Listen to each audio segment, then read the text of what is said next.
amigo imaginario, ¿estás aquí? ¡Sí, está aquí! ¿Y eres hombre? ¡Oh! ¡No eres hombre!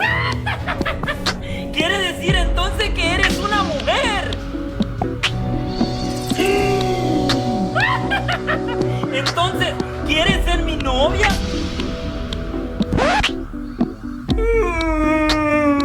¡Ay, Dios mío! ¡Se movieron los lápices!